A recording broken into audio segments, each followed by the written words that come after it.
Ladies and gentlemen, my name is Ryuki, and welcome to another tier list video, but a tier list for a somewhat niche franchise. So, if you're new to the channel, hi, my name is Ryuki. I make video game content and reviews and such. If you've been a longtime viewer of the channel, you would know that I like Kamen Rider. Kamen Rider is a tokusatsu, which basically means special effects for live action shows, typically. Uh, Kamen Rider falls under this tokusatsu category, where typically you have one main character who fights off against bad guys. Nearly each Kamen Rider has a special belt that they put on their waist, and they henshin. So that's the basic gist of Kamen Rider. It's the granddaddy of Super Sentai, but for those who don't know what Super Sentai is, Power Rangers. Anyway, so we all know, at least I hope we do, that one video made by the Theanimemen, where they rated the first episode of every popular anime all the way back in the 1900s, right? And it got criticized heavily because they were disrespecting the old classics. To that I say, they were rating the first episode, not the entire series. So I'm going to do that for Kamen Rider. So, over this past week, granted it took nearly a full day, I watched the first episode of almost every Kamen Rider Heisei episode, or episode 1 of every Heisei Rider.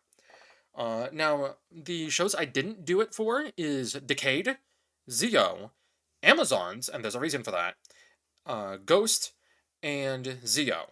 I think I already said Zio. So, again, it's Decade, Zio, Amazons, and Ghost. And I'll get into why in a little bit for all of them. And one of these Rider seasons, or for one of these series, I skipped the first episode entirely. I watched the first 10 minutes, and I wanted to bleach my fucking eyes. And ears. So anyway, before anyone gets on my case, for Rider series I have watched, in full, at the very least episode-wise, I've watched Ryuki, I've watched Faiz, I've watched Blade, Den-O, Kiva, Double, O's, Fourze, Wizard, Gaim. I started with Drive as a weekly watch, so I didn't start with Kamen Rider until way later in my life, and Drive was the first Rider season that was the newest Rider season, and I started my journey from there. I think it had 6 episodes out at that time, so I started watching from there. I watched Ghost for a bit, but then dropped it for some reason. Build, Zio, I dropped. 01, Saber, which I dropped. And then I am currently concurrent with the current Rider season. So I've watched all of Revice as it was airing, I watched all of Geats as it was airing, I watched all of Gav as it was airing, and I'm currently in the midst of watching Zets as it's airing. So, let's start with Kuuga, and I do have notes for each one to give a basic synopsis. And the way I'm going to rate these episodes is how well they introduce the main cast, how well they introduce the main villains, and how well they introduce the main premise, and so on and so forth. So, let's start with the one who started it all with Heisei, Kamen Rider Kuuga. So, my notes for this one is this. 4 men in different colored armor fight an opposing force, and one of them lays in a stone tomb. Years later, researchers are at the Kurogateke ruins excavation site and open the coffin. It reveals a husk of a man wearing a strange belt. The husk's fingers twitch. The scene moves to who is likely the main character talking to a kid separated from his parents. He gives a speech about how he too was lost and had a kid the same age as him guide him. He thought it was cool. He jiggles white sports balls to help the kid calm down. Scene changes to a researcher trying to decipher the ancient text that was on the coffin. The main character, Godai, attempts to scare Sawatari. It fails. Her computer beeps as death and warning are flashed onto the screen from the translation. As she calls the excavation crew, the people cry in terror, asking for the cops to come help, being attacked by what is likely the husk. Godai rushes to the scene. As he does, a streak of blue lightning crackles out as a strange being walks out, saying, "Awaken." Strange zombie's hands pops out. Early morning, cops investigate the scene of the site. Godai arrives at the scene and gets spooked from a vision. He goes to investigate but gets stopped. As he leaves, an officer rushes out of the sight with a strange belt wrapped for protection. He sees a vision as the officer passes by. Scene changes to Godai meeting Sawatari at as the police officer runs into the two of them as well. The trio go into a room and watch a tape of what had occurred at the site the previous night. The husk utters, "Kuuga," as it attacks. Ichijo, the cop, gets a call from another officer and leaves the belt with Godai. He remarks that the symbol is the one he sent on a fax machine. The symbol translates to power. Scene changed to cops looking up at a giant spider web made of by a strange creature. The creature attacks and doesn't speak the native language. Bullets are ineffective against it. It attacks the cops and hitches a ride with one of the cops as it escapes. The car crashes into the building where Godai and Sawatari are at. The creature remarks on the belt, asking if it's Kuuga's belt. Godai gets a vision again. As the creature runs rampant, Godai ducks away and tries on the belt. It merged with his body. As he attacks the creature, parts of his body transforms, more like armored up. The creature remarks on how short Kuuga's horns are. And that is the end of my notes. Not only that, but notably, in the second episode preview, he remarks on how Kuuga is white, where in the Flash he notices, but he's red, and I'm white. So, for this episode, I'm giving it an A rank, which is fantastic opener. I feel like it introduced Godai fairly well in what he's about. Not only that, but it importantly gave us the characters' names. And it introduced us to the main villain, sort of. As I haven't watched all of Kuuga, I don't know who the main villain is. Don't spoil for those who also haven't watched it, please. So, Kuuga has a really good start. Alright, next up is Agito. Storm hits the island of Yonaguni, or Yunaguni the previous night. Yunaguni, I don't know. People pick up trash as a kid runs with a glass, using it to see objects further away. He spots a strange object and turns the dial. Being pulled away from his granddad, the dials spin on their own. The scene changes to a practice room with a man in blue armor who is named Hikawa. He dodges projectiles and fires at them. Scene changes to the scientists in the same building. They're investigating the dial thing that was at the beach found by the kid. The dial seemed to be a puzzle where, with the right combination, it could open. Scene changes to a middle school where a man is found presumed dead in a tree. At a university, a group is sitting around a table talking about X abilities and humans using a sixth sense. The main character comes in and hands books to the head of the table. The man is his caretaker due to Shoichi, the main character, having special circumstances. As Shoichi leaves, a student arrives and they pass each other on the steps. A girl named Mana comes up to Shoichi, who is younger, and asks if he remembers anything. Shoichi has amnesia. Ryo, the student who passed by Shoichi, is sitting on the pool floor. He was in an accident days/weeks prior and has already fully recovered, and has more energy than ever. He takes one more lap around the pool. Scene moves to Hikawa exiting the blue armor and being lost in thought. The woman asks if he's thinking about the O-Parts group. He says yes, and asks about the incident at the middle school. A man leaves his home, and the wife sees something red flowing near a tree.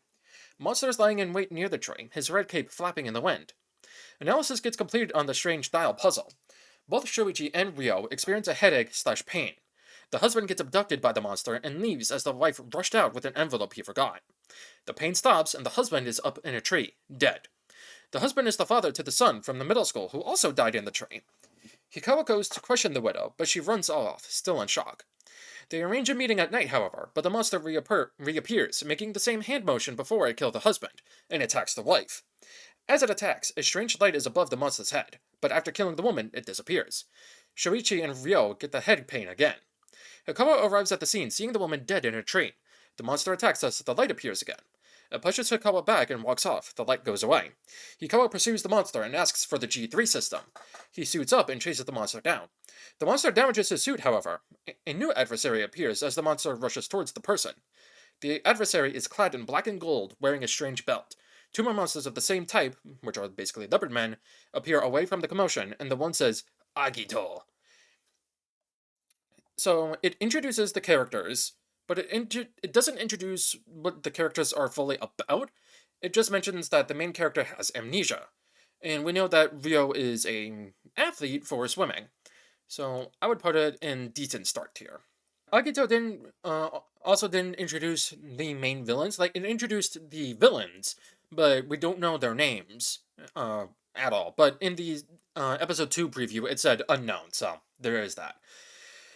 Next up, Kamen Rider Ryuki, one of the ones I have actually watched. I have also watched Kamen Rider Dragon Knight. That was my main initial start to Kamen Rider, but anyway. A strange sound no one can hear echoes as a woman checks her facial features. A spider monster crawling down. As she puts her hair up and looks in the mirror, she sees white silk wrapped around her neck. When she goes to feel around her neck, it's not there. She reaches towards the mirror as silk is attached to her fingertip. She keeps pulling on it as the spider appears before her in the mirror, but not in her apartment. The spider reaches out and pulls the woman into the mirror. Her scream echoes into the night as two people hear the scream and rush to her. The man goes in front of a reflective surface. Morning. A woman named Reiko calls to Ore Journal about the case from the previous night. The boss says he'll send Kito Shinji over. Scene changes to Kito Shinji picking a fight with a truck driver. The chief calls him, telling him to go help Reiko. The two get stopped by the cops. As the pair leave, they walk past the man and his female companion from the previous night, the woman remarking on how the creature is still in the room. Cases such as this have been happening for the past 6 months. Reiko goes to investigate as Shinji finds a place nearby he can take a closer look at himself. Any and all reflective surfaces were covered with newspapers and duct tape. As he looks around the room, he kicks a black deck case that's on the floor. He picks it up and pulls out a card that says seal on it. Seal as in S-E-A-L, like I'm going to seal you. He looks out the window and sees a red serpent dragon flying around a nearby building in the reflective surface. As he steps out, the dragon flies out, but fails to attack Shinji, who is protected by the cards. Kito calls Reiko, who has the same silk wrapped around her neck. The strange pair are behind her car and nod in agreement. Kito starts hearing the strange sound. Reiko tries to leave, but is unable to as the silk is wrapped around her car, unbeknownst to her. The pair are close by, as the man pulls out a deck case similar to Shinji's, but the man's has a symbol on it. Shinji rushes to the parking lot and hears the noises. The woman remarks on how he can see the monster, and the man spots the deck in his hands. The woman walks up to Shinji and asks, "Are you a Kamen Rider?" The spider monster gets close. As Shinji rushes in, his deck glows and it is sucked into the reflective surface of a nearby car. He gets spat out, armored up in gray. Confused, he gets up and looks around, seeing that everything is reversed. The man walks up to the reflective surface and shoves his deck case in front of it, on front of the reflective surface. A belt comes out of nowhere and wraps around the man's waist. He exclaims, "Henshin!" sliding the deck into the belt. The man arrives at the scene and asks Shinji, "Have you not contracted with a monster yet?" The man defeats the spider monster. Shinji bombards the man with questions. However, the red dragon takes aim at the two of them and starts to fire at them. Thing to note, this is the first series in Heisei to have a Kamen Rider say Henshin in the first episode. So, we get introduced to Shinji and the other two main characters. However, we don't get introduced to the main villain, or a villain faction, nor do we know who this character's name is, either. Nor do we get to know much about Shinji as a character, which is why it's going in C tier. Now, as someone who has finished all of Ryuki, I would rate this higher, but again, I'm rating each series by their first episode. Like, how well does the first episode do to introduce the writer and the series as a whole? Next up is Faiz, and oh boy. Smart Brain, a group of researchers begin a test as a monster barges in, turning the men into dust. It picks up a strange block and looks at it. Cracking it open reveals a strange belt. A man named Yuji is being teased by his girlfriend as she looks at his baby pictures. His girlfriend remarks it'll be 1 year exactly the next day since they've been together. As Yuji drives home with his parents, he gets into a car accident and dies. 2 years later, he dies 2 years later in the hospital. However, at night, he wakes up, his whited eyes filling in. Scene changes to a female on a motorbike and a man driving behind her. She enters a restaurant and sets her bag down. A different man enters the building. He sits down, tapping the wall sign for what he wants, and quizzically watches the girl eat. She finishes and leaves as the man continues to watch. He notices her travel bag and gets up to leave. Yuji goes to his old place and reminisces. He visits his uncle and finds out what happened. However, when he leaves, he can somehow hear his uncle spill the beans as what was previously said was a lie. Scene changes to the woman as she gets stopped by 3 guy friends. They take pictures together, much to her chagrin, wondering who the hell they are. One of their friends goes to take a leak and, on his way back, dies at the hand of a monster. The woman leaves as she gets on her bike. She sees the third friend dead in the grass. Nighttime. Yuji rides laps around a lot on the bicycle, finding Chie, who is his girlfriend. It's their 1-year anniversary, not knowing it's been 2 years. A man comes down from an apartment and grips Chie, saying she's no longer Yuji's. The woman with the 2 friends are around a campfire. The 3rd friend comes back, but shortly turns to dust, as does the next one. The man from the restaurant appears before the girl, saying to hand over the bag. She suspects he's the one behind turning the men into dust, and takes the bag, running away. She gets herself into a dead end. Yuji stands alone in the road, hood over his head, as the man who was with his uncle is in the car. The woman asks the 3rd friend for help, but the man turns into a monster, saying to hand over the belt. The man topples onto the monster, saying that the bag is his. When he opens it, he remarks it's not his, and is instead a case with Smart Brain's logo. Yuji gets chastised as strange marks appear on his face. The woman grabs the Smart Brain box and opens it, revealing the belt from the beginning of the episode. She attempts to use it, but fails. The woman puts it on the man's waist, wanting to try something. Yuji shouts in the rain as he transforms into a monster with a horse motif. The woman opens the phone and puts in 555, slotting it into the belt. Note, the main characters' names do not get said except for Yuji. And because of that, it is also getting a C rank. We do not know anything about the main character, nor do we know anything about him. In the episode 2 preview, we do learn his name, though. And as someone who has completed Faiz, it's a more character-driven story than a story-driven story, but that's okay. But even then, I wouldn't say it does a good job at introducing the characters, what they're about, who they are, and whatnot, because you don't even get to see or get to know their names at all, aside from Yuji. And from the looks of it, it seems like he's a main antagonist. Next up is one of my personal favorite Heisei era shows, Kamen Rider Blade. A pile of cards are on the floor. A Kamen Rider drives on his motorcycle on the beach to his destination while another rider fights a monster. The one on the bike is Kinzaki, as a woman gives him how far he is from the undead, which is the monster of the season. The other rider is Tachibana. A stranger climbs down the mountain with climbing gear and goes into the cave the riders are in, hiding. Kinzaki uses a strange card that has a monster printed on it and charges in his blade, reading Tackle. Unable to do much, Tachibana steps in and charges Drop and Fire into his gun, and dealing the finishing blow.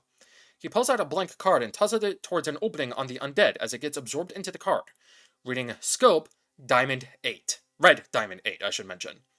The men indeed transform, taking out an ace card with an insect printed on it.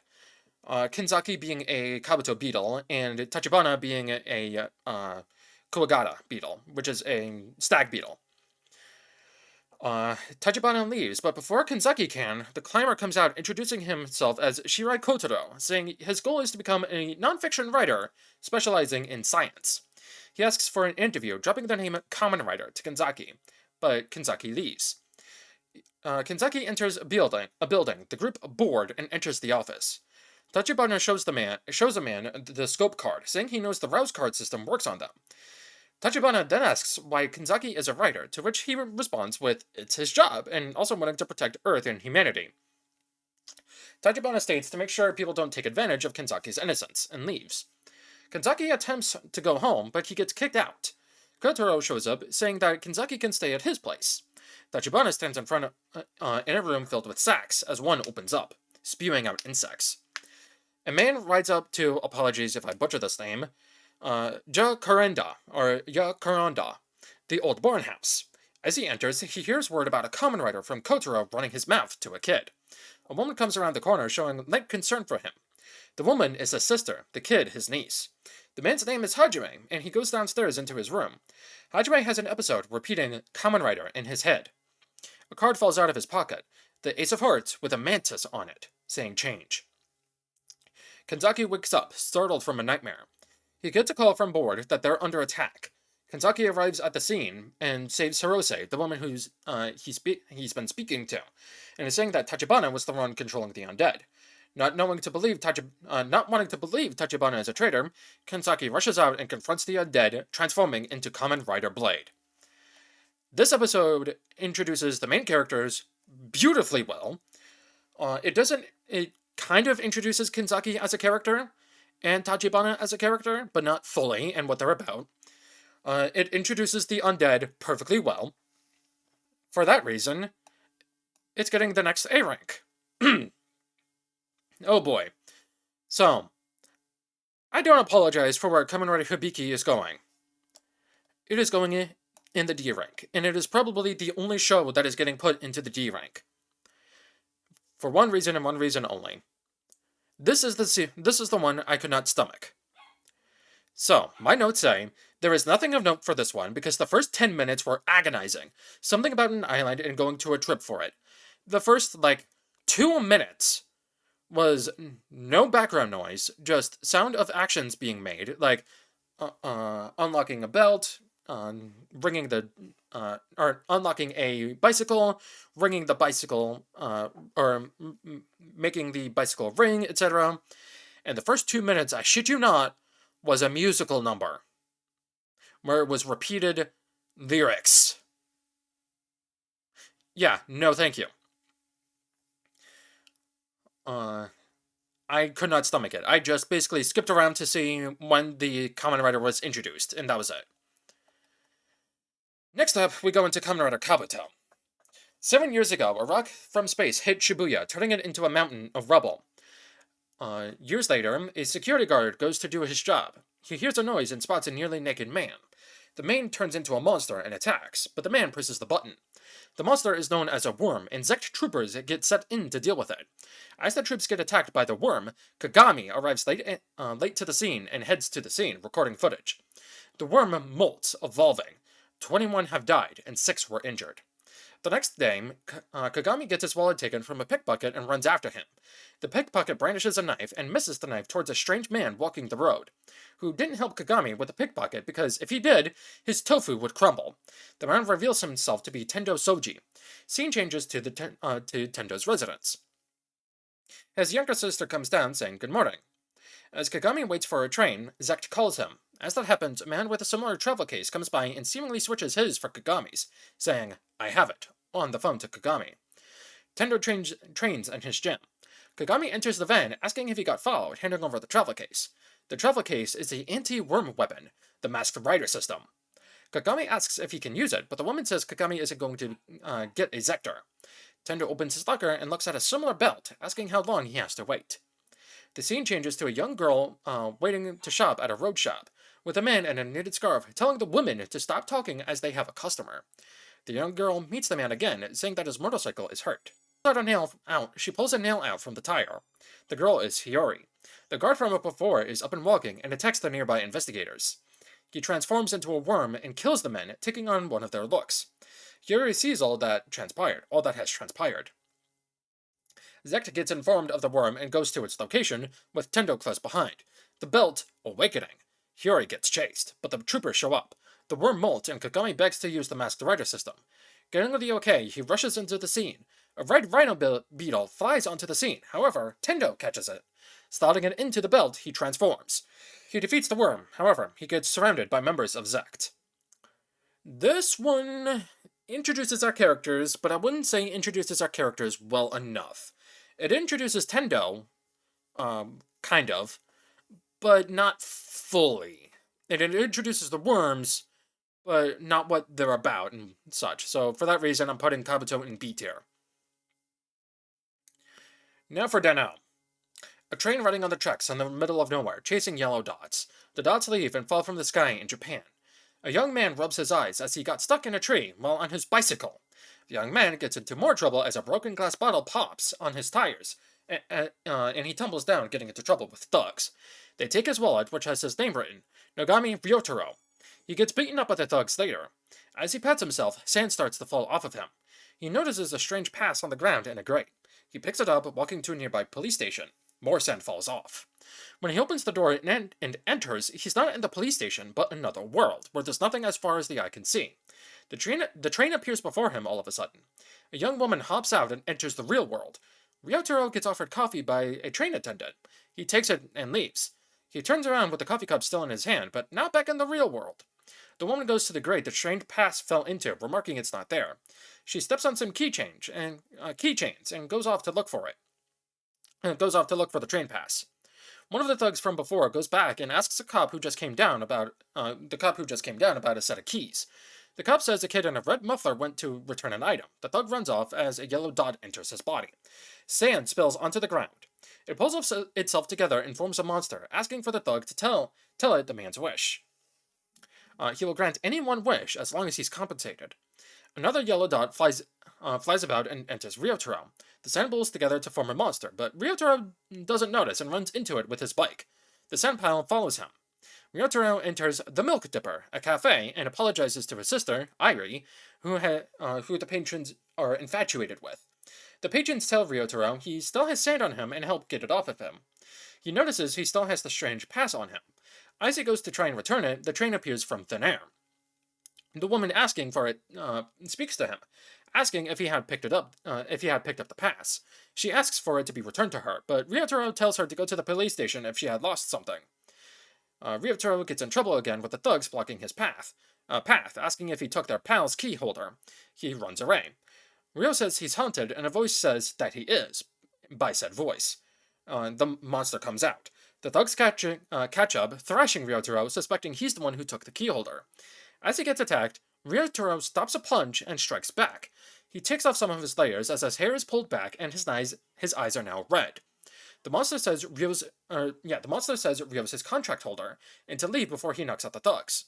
Before he can finish them off, Ryotaro stops the monster from striking the thugs. Ryotaro is back in control and runs away. The woman from before, seeing all of this play out. She runs after him. The sand pile forms the monster from before, and gives the same speech about the other monster, what the other monster said. Ryotaro backs away, seeing evil spirit be gone. The woman walks up to Ryotaro. She calls Ryo a singular point, and that he can become Den-O. The thug who lost his key spots the group as his monster comes out. He passes out as the monster attack. Ryo faints briefly. The woman wakes him up and tells him to use the pass to transform. He shouts Henshin as a belt appears around his waist, and as he waves the pass over the belt, he transforms. Ryotaro runs away, trying his best to avoid the fight. The monster suggests letting him fight. The woman shouts to press the red button. He does, and waves the pass in front of the belt. Sword form. And the monster takes control, saying, Ore, Sanjo! Which is, I have arrived. But he says an additional thing, which means I have arrived. Again! So, Kamen Rider Den-O. You get to know him a lot about Ryotaro, that he's very unlucky, and he is very sheepish and very shy, wanting to avoid fights. You don't get to know much about the train, so nor do you get to know what the monsters are called, or the main villain. So for that reason, I'm putting it in B tier. And spoiler alert, you don't get to learn about who the main villain is, at least if memory serves, until the 30s. As someone who's watched all of Kamen Rider Den-O, it's a C tier show. Because most of the show is focused on doing two-part episodes, and I don't like that. Now we get into probably my favorite Heisei Phase 1 rider. Kamen Rider Kiva. 1986. A man rests in a coffin. As a woman goes to place flowers on his chest, he awakens with glass-stained marks on him. Tendrils come out as he pierces the woman's neck, sucking her life out, turning her invisible. He turns her into a monster. A woman in all black comes out and attacks the monster, calling it a Fangire. She attacks it, but the Fangire flees, leaving behind a claw mark on the door. 2008. A young man appears before the building, completely covered in protection. He tries to wave down a kitten as a fish is on the ground. The young man is Wataru, and doesn't speak, pulling out a phrase book towards his female friend, saying he's sorry. People bombard a condemned house, saying to get rid of the ghost boy. Wataru and his female companion walk near it, the crowd surrounding him as he is the ghost boy. His friend claims he's allergic to the world, hence why he's completely covered. His friend's name is Shizuka. Inside the house, a golden bat flaps about, noting that Shizuka is with Wataru. As a woman finishes her photo shoot, she eats her fill. The fish gets dragged off her plate, with Wataru collecting it. He runs away. 1986. Maldemur. Yuri, a worker, gets informed about a stock bubble from her boss. Showing her the target of a company, she remarks that it's a Fangire. Back in 08, Maldemur, the woman chastises Wataru about her stolen fish. He can't find the right phrase in his book. She forcibly takes off his mask, hat, and goggles, remarking on how cute he looks. He tells her he has allergies. The woman's name is Aso. As she gets a call on the phone, Wataru runs away. Back to 1986, the Fangire leads a woman to a secluded area, unbeknownst to her. Before he could strike, the agent flips on her motorcycle slate, riding it on top of the car and over. He calls for his bodyguards, and they show up before she can do any real damage. The guards chase her into an alley and stop when they see a man and a woman holding each other. The agent runs off after pushing the guitarist slash violinist away. She finds the fanguyer and notices it had sucked the secretary. The violinist gets in her way again, letting the fanguyer escape. Back in 2008, Asa gets invited to a photo shoot and gets attacked by the same fanguyer that had fled in 1986.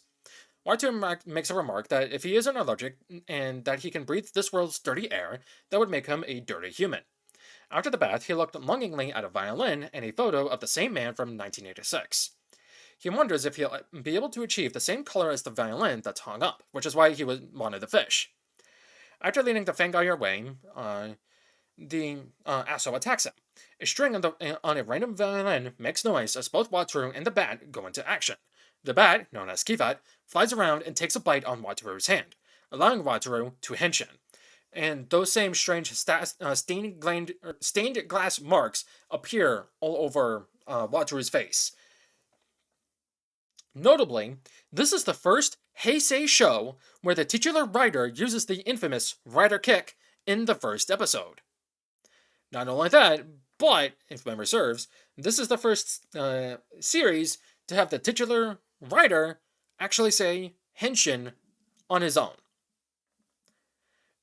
Yes, all of the other series, I bet, have done rider kicks, but Kiva is the first one to do it in the first episode. So, it introduces our main character kind of well.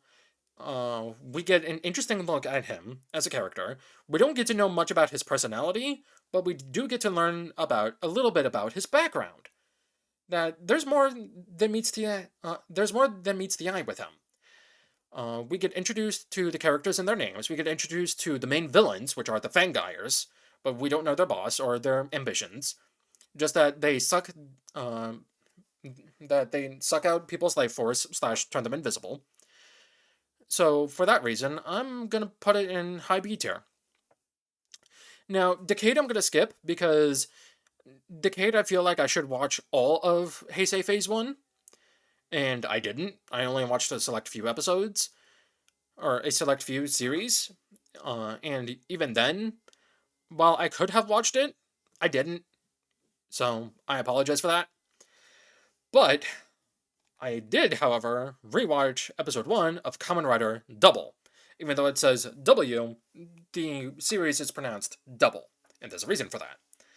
Night. A young man floats in a pod as an older man reaches out. Another young man runs towards the old man, calling him Chief.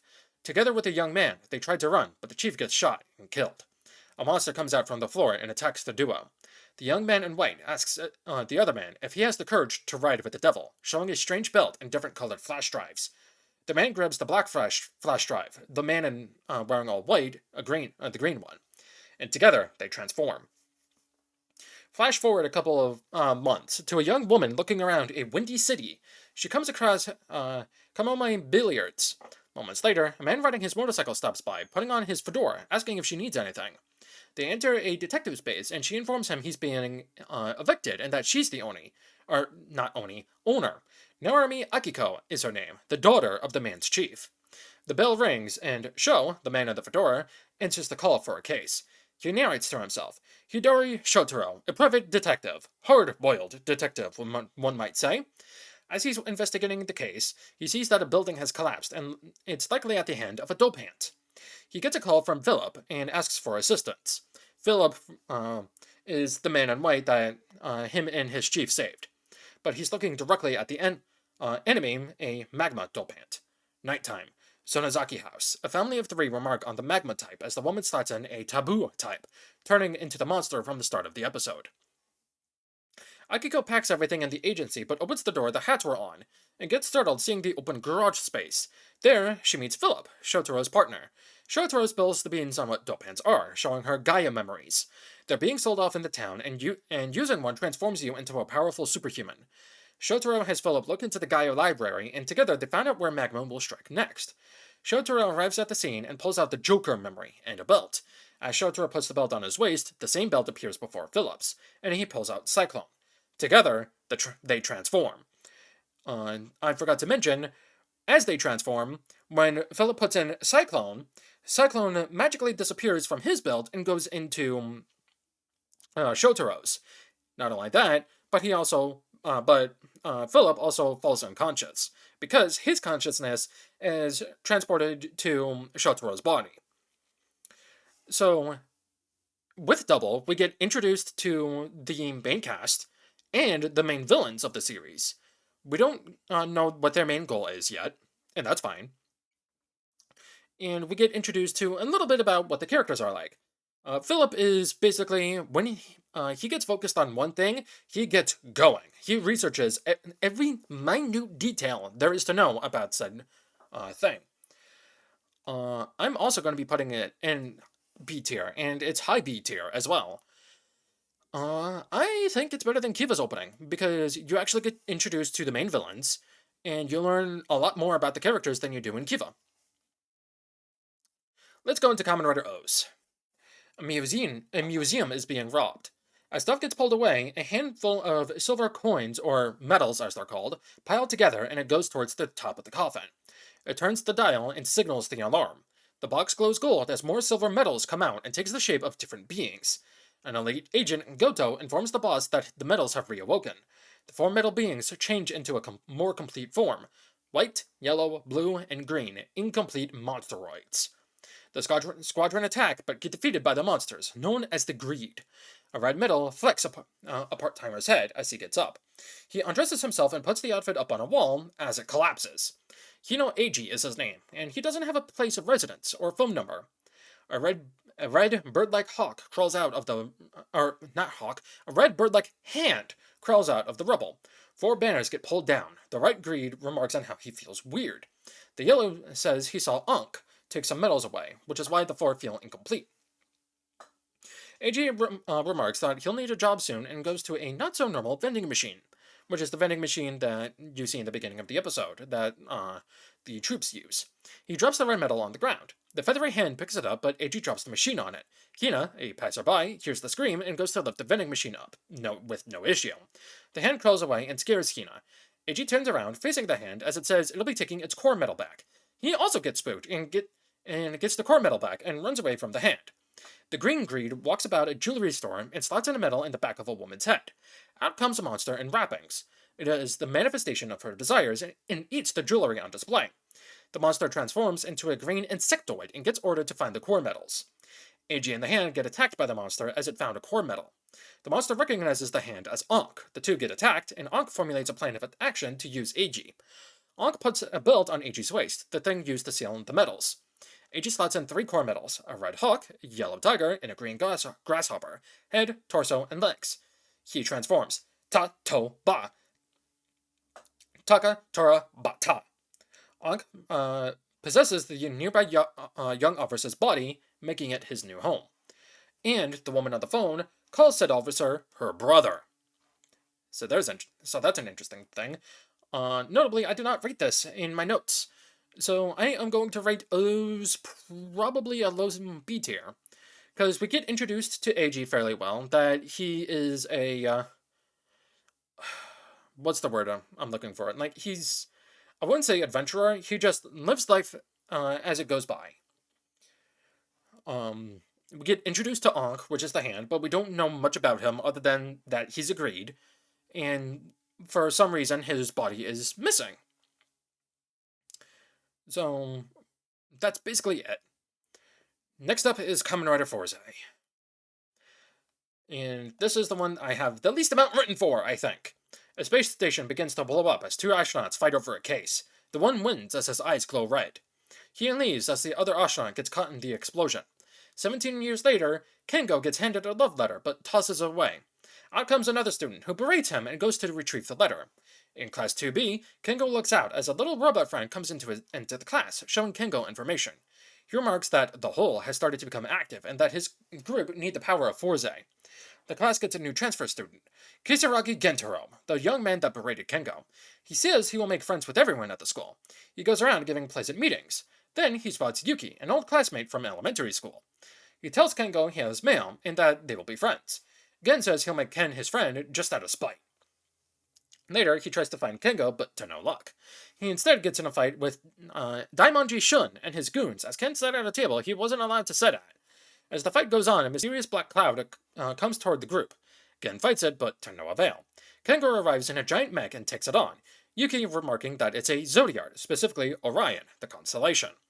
Kengo and Yuki go into his storage unit and walk through a locker that takes them to a secret base that's on the moon. Kengo loads up a rider belt with 4 different switches, as Gentoro followed them, bouncing all over the place. Gen takes the belt and asks to handle it, as Yuki follows after Gen. Gen appears before the monster and doesn't know how to use the belt. Yuki gives him instructions, as Gen transforms into Kamen Rider Fourze. As much as I don't like Fourze, because much like all of the other Heisei Phase 2 writers so far, Fourze especially is bad with this. 2-part episode series. I don't like that. But this episode introduces the main characters fairly well, and because of that, it's getting high B tier. I think it's better than Kiva, in terms of how well it introduced its writers. Or its characters, not writers. Next up, Kamen Rider Wizard. A man eats donuts atop a pole. A small familiar comes to him, leading him towards a destination. The man pulls a motorcycle out from thin air as he hops on it and drives, following the familiar he called Garuda. Police officers arrive at the scene of a crime with Daimon, a very pretty woman, loading a gun. The officers pile in and come face to face with monsters and try to attack them all. Their guns prove to be ineffective. As Daimon gets attacked, the man barges in and pulls out his gun blade, attacking the beast. As he gets attacked and surrounded by fire, he absorbs it as he already changed forms. The monster remarks that he's the wizard. After defeating the enemies, he calls someone on the phone named Koyomi, saying he dealt with the ghouls, but the phantom ran away. The young girl calls him Haruto, saying she'll need more eyes in the sky. Haruto summons up Unicorn and Kraken as they go to search for their quarry. Daimon Rinko introduces herself to Haruto, asking about the phantoms. He answers. He talks about how phantoms appear from gates, and gates are when a human reaches a massive state of depression and go into despair. The Phantom goes to a hideout where Phoenix and Medusa lie in wait, telling the Phantom their goals, and mention Wise Man. Rinko arrests Haruto after he says he himself has a Phantom. As they mention, at the mention of the word hope, Haruto has a flashback. Koyomi arrives at the police station with Unicorn in her hands as both Rinko storms out and her chief. The chief attacks, revealing himself to be the Phantom. He stomps on Rinko's necklace that had a picture of her dad in it, causing her to start going into despair. Haruto and Koyomi make it in time. As Koyomi handles Rinko, Haruto transforms. This, Kamen Rider Wizard, introduces the characters well enough and what they're about, except for maybe Koyomi. But we get a small snippet of Haruto's backstory. We get a small snippet as well with Koyomi, and we get introduced to Rinko. Not only that, but we also get introduced to the main villains and what they're all about. I think they mentioned the Sabbath? I don't remember. Wizard is one that I have watched. And it's because of that, because of the information that we got, I'm putting Wizard in the best opening episode. Which is S tier.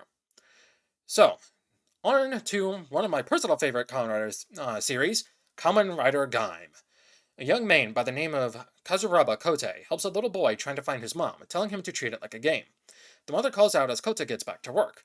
Later, a dancing group called Team Gaim dance on stage, but got interrupted by another group, Team Baron. The two duke it out with Lockseed, summoning Inves to fight against each other. Mai takes on the challenger, with Mutazune saying that they should call for Yuya. One of the Baron's goons hits Mai's hand, making her let go of the Lockseed. The Inves exits the stage and enters reality, as everyone becomes panicked. Kota hits the Inves, picking up the lock and opening the portal for the Inves to go back through. The two leave and bump into Yuya, Team Gaim's leader. At Base Baron, Kaito comes down the steps, remarking that the weak shall perish and the strong survive. Kaito is the leader of Team Baron. At a restaurant, Yuya and Kota hang out, Yuya saying the street's been different since Kota left. With how big the Inves battles are, the city has been crawling with lock dealers. One such dealer, by the name of Sid, hands out a Lockseed to a dancer. Kota returns home and asks his sister what it means to be an adult. One day, he wants to transform and be able to do everything. Sid invites Yuya over and shows him a new product, different from Lockseed's, a strange belt. Yuya sends a text to Kota saying that he, Yuya, got his hands on something good and wants Kota to see. Kota meets with Mai. The pair spot an invis portal out in the open. The two walk through, spotting a pair of invis, fully grown. Kota picks 2 fruits off a tree. As Kota gets close to eating one, Mai gets scared as a different type of invis spots them. The two run away from it. After they run away, they find the belt Yuta wanted to show them, as Kota picks it up. He puts it on his waist as it forms a complete belt as the 2 fruits turn into lock seeds, an orange and a strawberry. The two leave through the portal as the strange invis gets close again. Kota looks at the markings on the back of the orange and the strange mechanism on the belt. He draws the intention of the invis and presses the button on the orange lock. A portal appears above his head, letting a giant orange float down. He slots the lock into the belt and locks it in. He splits the lock seed open and transforms. As he fights the monster, a mysterious girl appears before him. He recognizes the girl as Mai, but her hair is platinum blonde, and she has heterochromia, which is different colored eyes. So, Kamen Rider Gaim. It is one of my favorite seasons, or series, and it introduces the characters well enough, to an extent, but it doesn't introduce all of them completely or fully or what they're about, aside from the main character and Kaito. And because of that, I'm actually going to put it in a low C tier. Or not C tier, A tier. What am I saying? Alright. Next up is Kamen Rider Drive, the one I started watching. I started watching on a weekly basis. God, I'm old. On one rainy day, monsters began to attack as all but them were slowed down. The day was called Global Freeze. 6 months after the incident, Police Special Crimes Officer Tamori Shinosuke drives in his car and takes a rest at a nearby public area. A woman named Kiriko, who's in the same unit as Shin, cuffs his wrist. She drags him back to the office. As Shin talks to himself in the car, a voice speaks to him, asking if he's ready to become a warrior. At the same time, a slowdown occurs. Shin finds where the voice came from. It's a belt that was resting inside of a holster in the car. The belt forces itself around Shin's waist.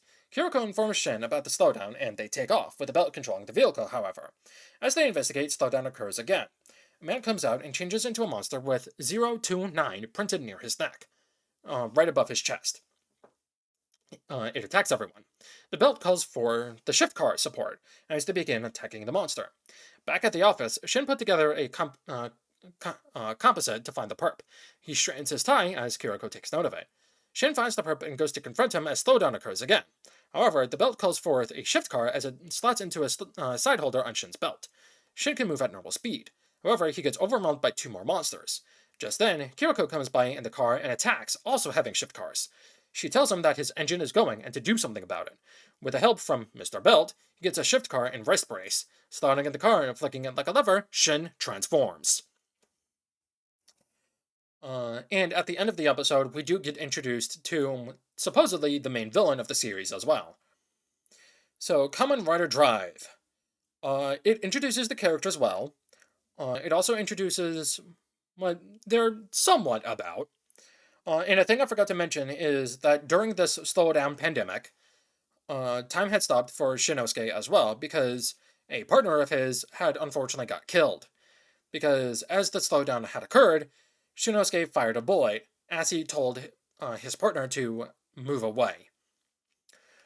I will be putting this in B tier. I think it's going to be above Agito. Alright, next up, Kamen Rider Ghost. If I'm being honest, I don't like Ghost much. All I remember from the first episode is that the main character dies on his birthday or something, and he somehow gains the ability to transform as a ghost, as well as using powers from famous heroes of the real world and what they were most notorious for. It said that collecting all of the icons will grant a wish, but supposedly the writer got changed, and I don't know if that vision came to fruition. It's because of that I'm putting it in C tier. The lowest C tier.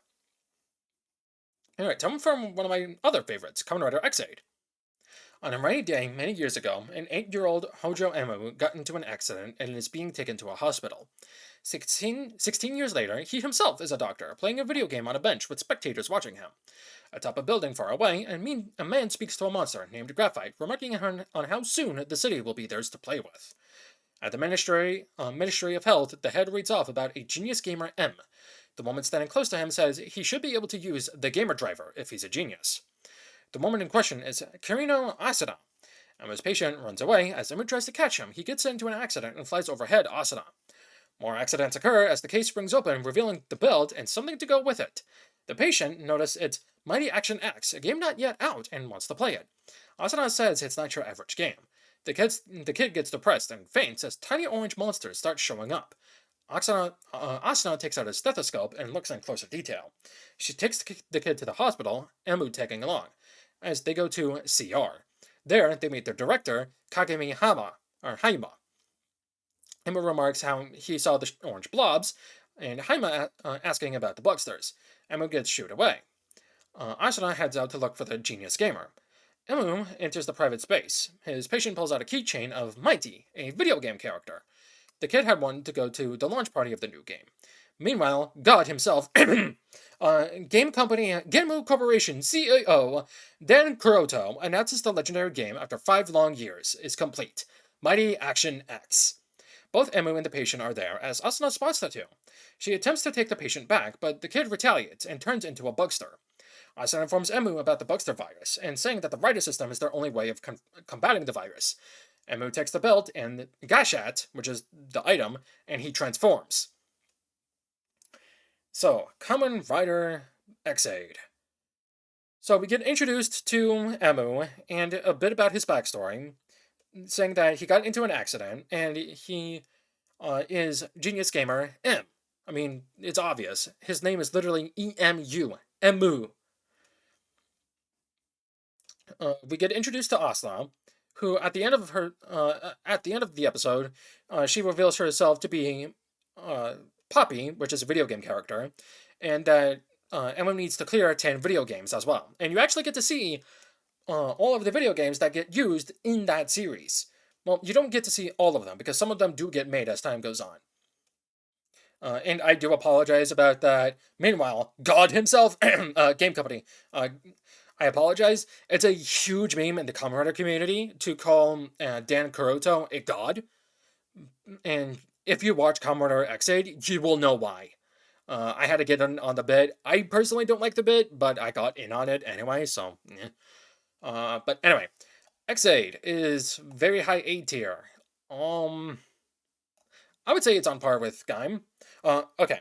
I'm not going to be rating Kamen Rider Amazons for one reason and one reason only. Each episode is 40 minutes.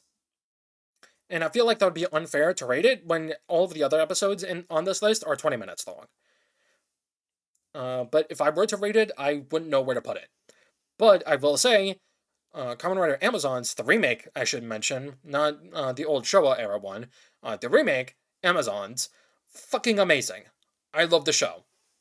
The series is phenomenal. It's amazing. It's probably one of, if not one, it's one of the better Heisei shows. But anyway, you're not here for that. You're here for me to rate the last show on the list, Kamen Rider Build. I have nothing on Geo because I didn't watch it, because again, much like Decade, it's an anniversary season. 10 years ago, a spacecraft landed on Mars, and the expedition found a mysterious artifact, Pandora's Box. Himuro Gintoku regales the tale of the Skywall tragedy. A man rushed into the area and placed his palm on the box as a bright red light emanated. The nation was split into 3 parts, each having their own capital over land. The scientists need to decode the mystery of the box before anything bad can happen. A man rushes forward in glee and looks inside, gazing at the box. A freelance journalist by the name of Takigawa Sawa asks about the Kamen Rider and Smash. Night falls as Sawa gets attacked by a Smash. However, she gets saved by a Kamen Rider, one half red, the other blue. The red half, a rabbit, a living being, and a tank. And the other half, which is blue, a tank, an inanimate object created by man. I'm noting this because this is important for the future of the series. In the morning, Kiryu Sento wakes up seeing markings on his face from someone's prank. A machine dings as Sento rushes to it, pulling out the bottle from the previous night. The door opens as a sleepy girl in PJs comes out. The girl has a gold bracelet on her wrist. Her name is Isarugi Misora. Sento is in awe with his machine, taking the essence of monsters and purifying them using them for build. With the help of Misora and her bracelet, though. Outside the establishment, Isarugi Soichi cleans up a mess. As he goes back in, Sento comes up from the downstairs lab. Soichi asks if Sento remembers anything. He says the same things as always.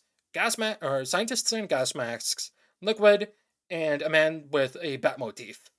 Sento proudly shows off his new invention and rides off to his job. A half-naked man, Banjo Ryuga, runs away from something, but gets caught almost immediately by bots. Sento gets told to investigate/research Pandora's box. As that happens, Gentoku gets informed about Ryuga's escape. Izurugi texts Sento saying that Ryuga gives off smash readings. Sento goes to stop Ryuga. Ryuga remarks on how strong Sento is, and asks if the weird masked men did anything to him, Sento. Did anything to Sento as well. A smash interrupts the both of their talk and attacks. It grabs Ryuga and goes off near the wall, but Sento catches up. He acknowledges Ryuga, but says to let him, Sento, handle it. He puts on a belt and transforms. After defeating the smash, Gentoku asks for the rider to hand over Ryuga. However, Build helps Ryuga escape, and he believes what Ryuga says. So this introduces Sento as a man on a mission who has a hyperfixation on just random shit. Most notably stuff that piques his interest. And you can note that as well because a part of his hair sticks up, which is kind of funny. You don't get a full introduction to all of the characters, but you get a basic gist and rundown of them to know that there's something more to these guys. And for that reason, I'm going to be putting Build in B tier. Yeah, I'm putting it in B tier right next to Double.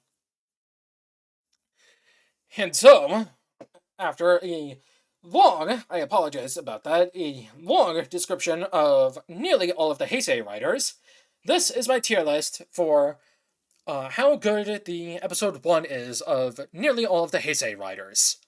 So again, this tier list is not rating the Kamen Rider series as a whole. This is a rating, or tier list rating, on the first episode of the Kamen Rider series. How well they introduce the main characters, how well they introduce their ambitions, their goals, what they're about, like their personality, how well it introduces the main villains, and how well the mystery of everything is introduced. That is what this tier list is focusing on. Episode 1, not the full series. So, if that wasn't already abundantly clear and obvious, I'm going to call things here for now. So, after this, what is your rating on the first episode of each Heisei era show? Let me know in the comments. But for now, I'm going to sign off. I've been Ryuki, and until next time, I'll see you later.